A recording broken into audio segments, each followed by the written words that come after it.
everybody, welcome to another Brutus on Baseball video. In this video, I wanted to talk about the most important error cards, in terms of baseball cards at least. The reason for this is because I've actually noticed recently that some error cards are not being identified properly, even by grading companies. And so sometimes people out there are not buying the correct versions when they think that they're buying an error card, or there's an error card that's not recognized or labeled, and so people aren't asking the proper prices for them. Now, error cards are all over the place. They're very prominent in the history of printing and collecting baseball cards. And so not all error cards are actually of importance. So what gives rise to the importance of an error card? Well, it's all based obviously on the collectability. Do people want that card or not? If people aren't interested in it, it's not going to have a market no matter what the error is. So for error cards, it typically needs 4 things for people to actually want to collect them and therefore have a market in selling or buying them. The first thing is a noticeable or unusual feature. That's what creates the error to begin with.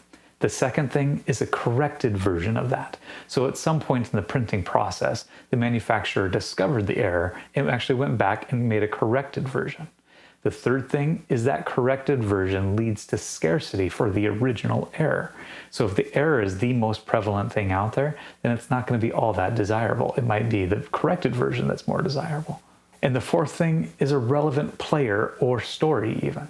There's tons of cards out there that were error versions. You just look at 1989 Upper Deck, for example. This was the first year that Upper Deck manufactured baseball cards, and they got tons of things wrong in that set, including a lot of player pictures that are not actually the player that's supposed to be on the card. But for the most part, those don't matter because nobody collects Fred Manrique, for example. But when the error card is for an important player, like a Hall of Fame player, especially if it's the rookie card, or has a great story behind that error card and being discovered, then they will be collectible for a lot of people. So what does this mean though for all the other error cards that don't hit all 4 of those things? Well, it means that they're just not that collectible or not seen to be that special. A great example of this is rookie cards of Hall of Fame players or soon to be Hall of Fame players that don't actually have a picture of the right player on the front. Think about Edgar Martinez's 1988 Donruss rookies or the 1995 Topps traded Carlos Beltran rookie card. These are not pictures of Edgar and Carlos Beltran, but because they went uncaught, they were not corrected, these are the only versions out there, and therefore they're just treated like another rookie card of the same player. There's lots of cards out there that are printed with one player on the front and a different player on the back, or blank fronts and blank backs. An uncorrected error, but a great one, is the 1969 Topps card of Aurelio Rodriguez. This isn't Aurelio Rodriguez. This is the Angels' Bat Boy. Are these cards really valuable at all? No, not really. Not unless you can find somebody that collects that specific player or that specific set and wants the complete collection, including all of these different types of error cards. It also means that all of those 1990 Donruss error cards that you have out there, because they don't have the trademark, or they're missing a period, or they have the wrong stat on the back, those cards are just not going to be that desirable because nobody seems to care about them. Now, why was I driven to make this video right now? It's because I recently saw this card sold on eBay, and that's the 1989 Upper Deck Gary Sheffield rookie card. Another star player and potential future Hall of Famer, which is what makes this error card an important one for people to recognize. The error variation is simple enough. It's called the upside down shortstop, or the upside down SS variation. When Upper Deck first printed this card, they had the printing plate for the positional designation of shortstop upside down. Now you may be wondering, how can you tell if an S and an S are upside down? But because of the font style that they used, it's clearly different. In my opinion, this is one of the most undervalued and overlooked error cards. And the reason being is because it's one of the most unrecognized error cards that are out there. There's no way to know what percentage of the 89 Upper Deck Sheffields are error cards versus corrected versions. And it's because I've seen time and time again people mislabel these, misidentify these, and it continues to happen even with all the grading companies. I recently saw this card sold on eBay as an error version with the upside down shortstop. But when you look at it, this is not an upside down shortstop version. This is a regular corrected version with the SS in the correct orientation. When I saw this one, I actually sent a message to the seller informing them that this was an incorrect label by PSA and this was not the error version. I did receive a response that they'd look into it, but the auction wasn't taken down.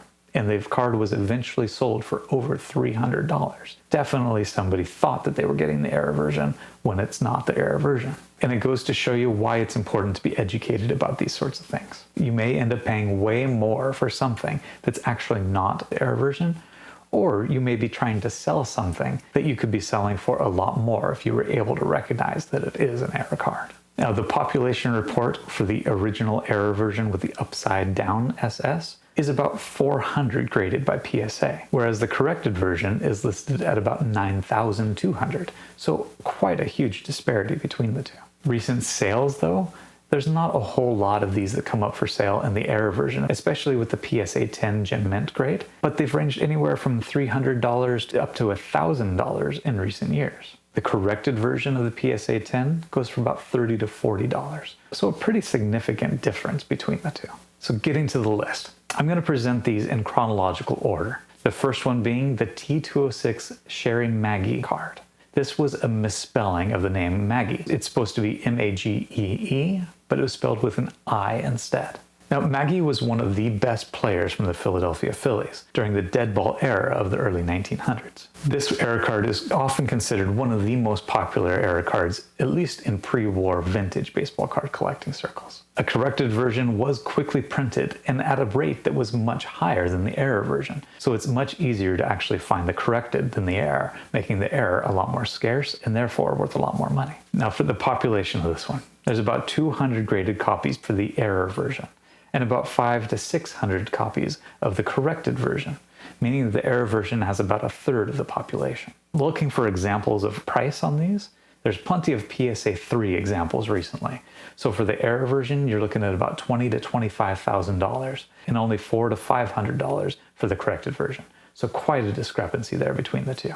The next up is for a player that wasn't all that much of a star player, but he definitely was a role player for the Brooklyn Dodgers in the 1940s and 1950s. What makes this one important though is that it was the 1948 Leaf set, one of the first sets that was printed after World War II. Now, this Leaf set initially released the Gene Hermanski baseball card as Gene Hermansk, again misspelling a last name. And again, in this case as well, the error was caught and quickly revised and printed with the correct name spelling. Because of the age of this card as well, it's very highly sought after, especially in high grades. And because the population is much less, being about 115 graded by PSA of the error version versus 275 of the corrected version. But you have to keep in mind, this may be misleading as well. Because the error version is highly sought after, there probably is a higher proportion submitted to PSA for grading compared to the corrected version, which isn't all that highly sought after because he wasn't really a star player. Again, recent examples, we go to PSA 3 because there's a lot more of those available. It costs you about $500 for the error version and only about $20 for the corrected version.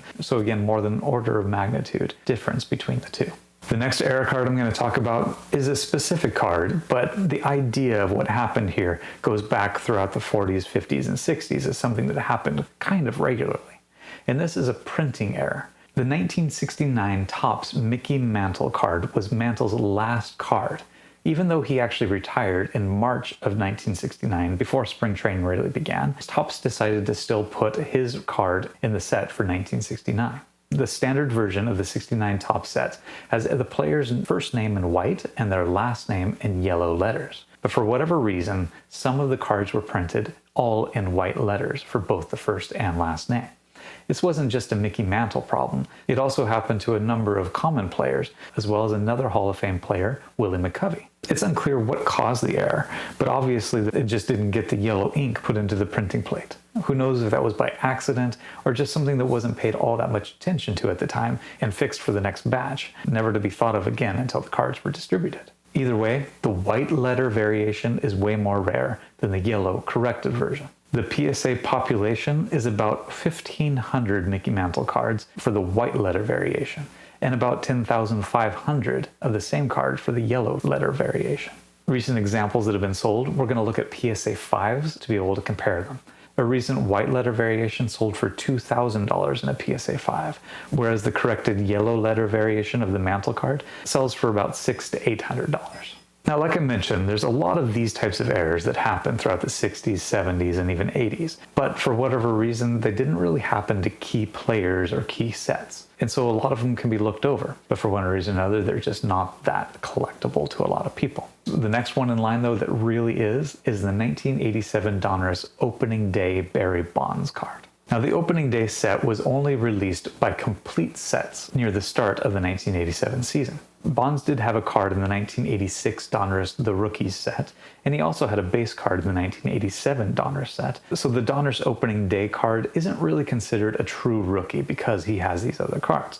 But still, it is a rookie year card, and an important card for a lot of people. Now, when the card was first released, the problem was that it actually wasn't Barry Bonds on the front of the card. It was his teammate, Johnny Ray.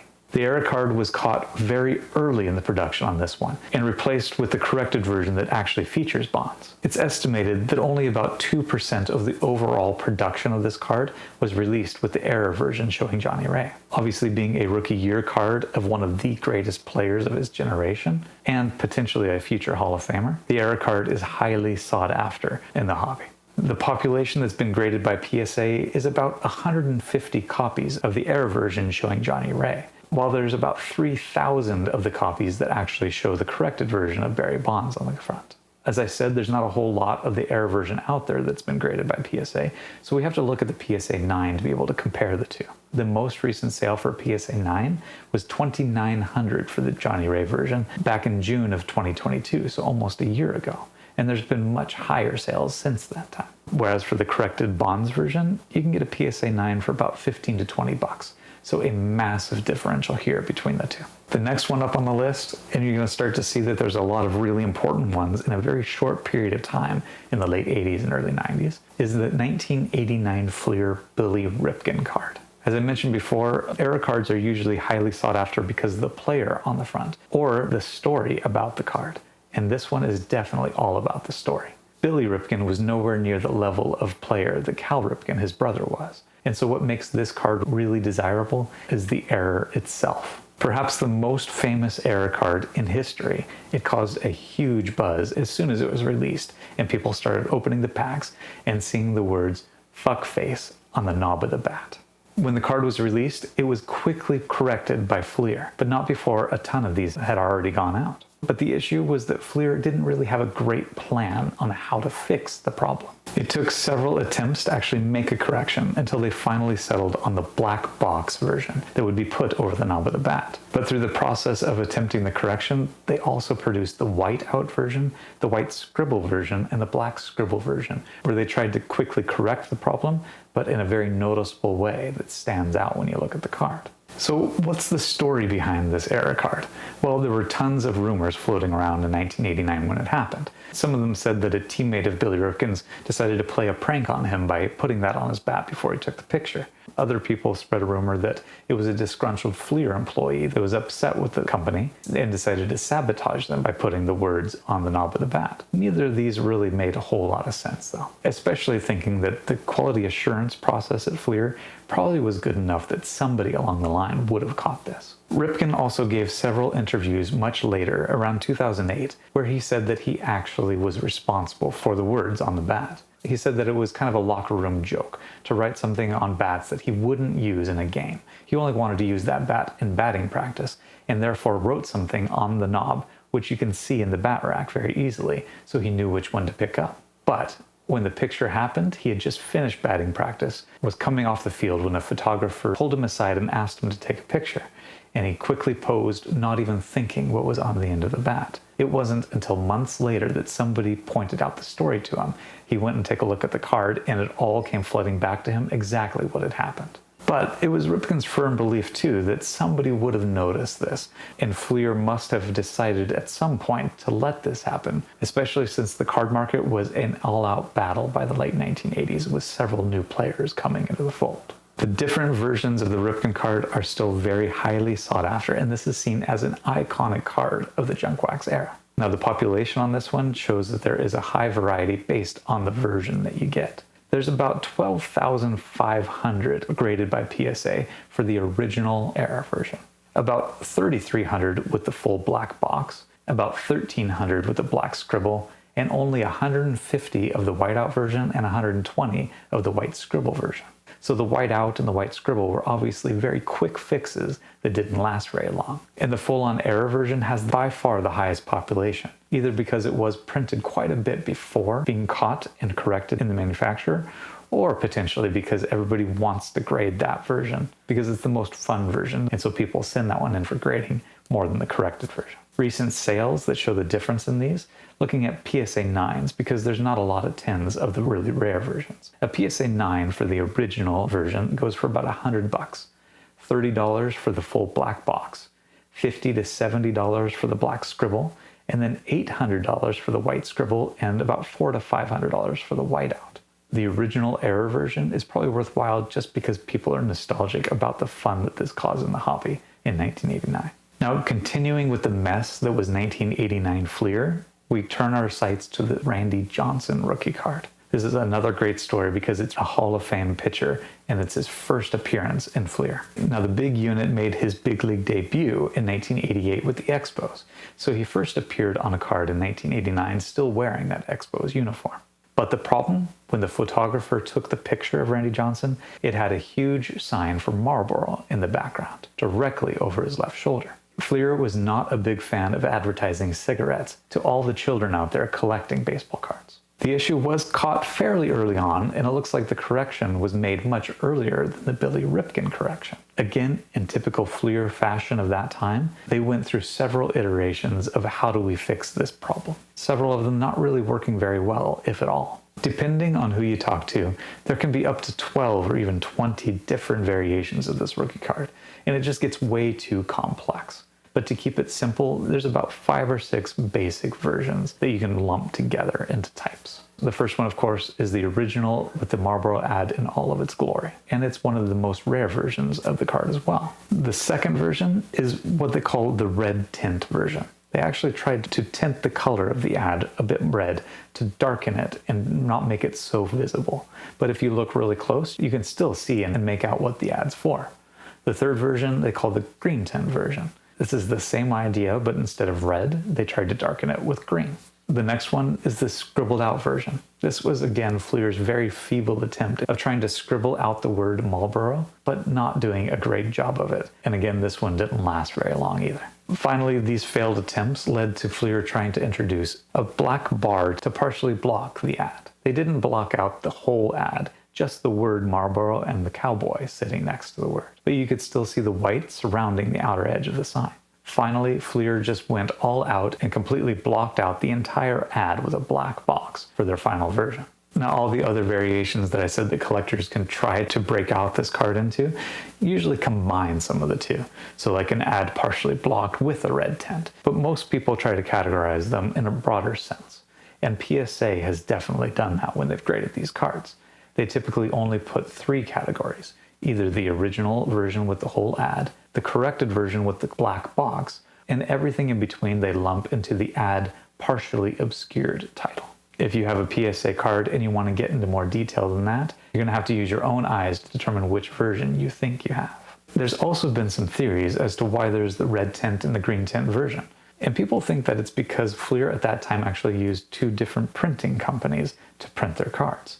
So it could be that it was just the print settings at the various places. One had more red, one had more green, and that's the only reason that there are the 2 different tint versions. PSA has graded about 850 of the original version with the ad fully on the scoreboard. They've graded about 1,700 that are labeled ad partially obscured, so all of those tinted versions and the small black box versions add up to about the 1,700 mark. The corrected version with the full black box has been graded about 6,000 times by PSA. But then get this, there's about 6,000 more Randy Johnson cards graded by PSA that have no category. They're just 1989 Fleer Randy Johnson rookie cards.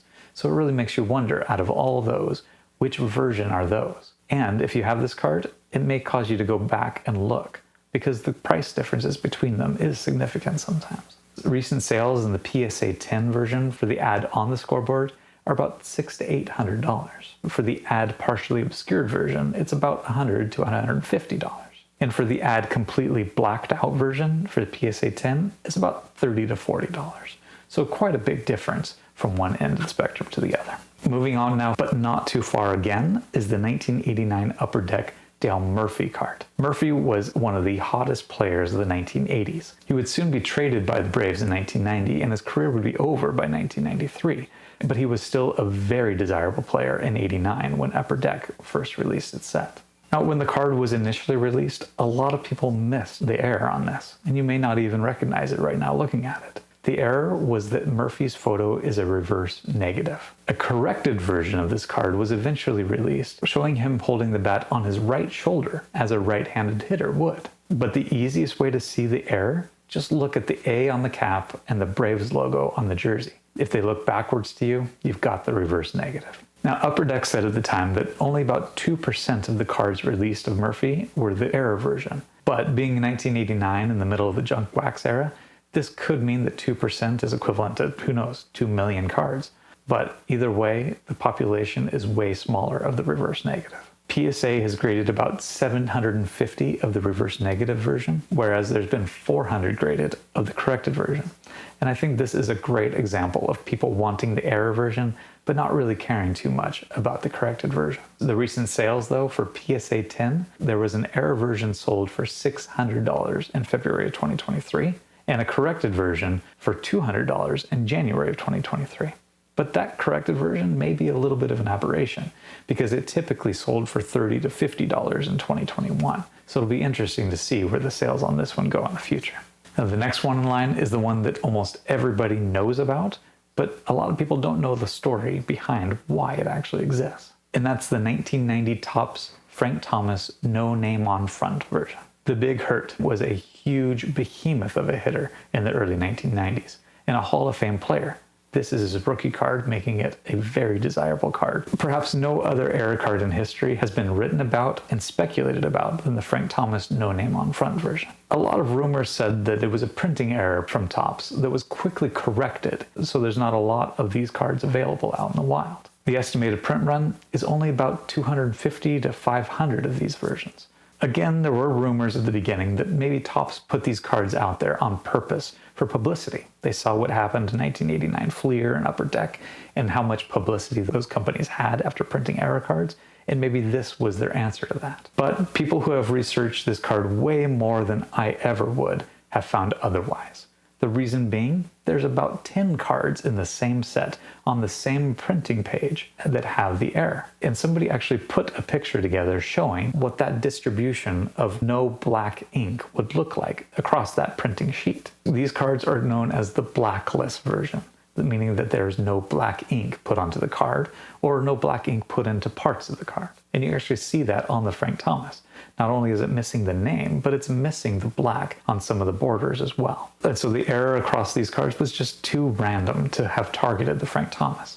And besides that, Frank Thomas was not even really that big of a prospect. If they wanted to target an error for publicity, they probably would have picked somebody different than Frank Thomas, who was only ranked in the top 100 prospects of baseball one time, at number 29 prior to the 1990 season. So from all that research that other people have done for us, it's pretty obvious that it was a printing issue that was likely fixed just during the normal QA procedures. But there were a couple hundred of these cards printed, and instead of disposing of them, they were just put into packs as they were. A lot of people theorize that these cards are only available in hobby boxes from the East Coast only, that you don't find them in rack packs or jumbos or complete sets. But that doesn't stop people from buying these boxes in huge quantities trying to pull this card, even to this day. The population of these cards, we have about 250 of the No Name on Front versions graded by PSA, and about 21,000 of the corrected version with the name, also graded by PSA. Recent sales are off the charts because of how rare this No Name on Front version is.